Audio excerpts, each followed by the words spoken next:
Hi, I'm Michael Clark with SciTech Discovery Center. We here at SciTech believe in mind-stretching fun, which means you can teach kids a lot about science without them realizing that they're learning. What we're going to do today is, as the weather gets colder, you're going to want to bring the kids inside. We're going to bring some of that outside inside. We're going to make an actual snowstorm in your house. Well, not actually in your house, it's going to be in a jar, and we're going to do that using science. First thing we're going to add is some warm water.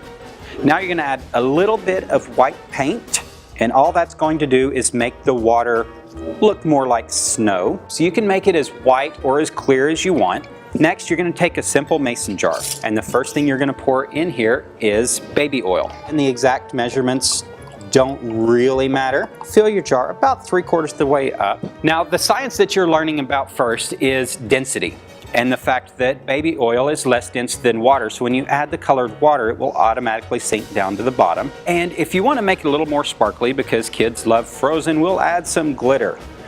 And the part that makes the snowstorm are normal Alka-Seltzer tablets, which when you add to water will change it into a gas. Gas is less dense, it's lighter than the water that it's in and lighter than the baby oil, so it will go all the way to the top. When the air bubbles break, it will bring the water and the paint that it's traveled with it all the way back down to the bottom. So you'll break it down into little pieces, and as you drop them in, notice they react with the water, start forming bubbles of this snow that goes up to the top, pops, and the snow falls back down. You'll form a little cloud of foam up at the top, which simulates the clouds in an actual snowstorm. You can add some blue food coloring to the mix, and the bubbles will actually mix up the food coloring, and you get a nice little rainstorm in a jar as opposed to a snowstorm.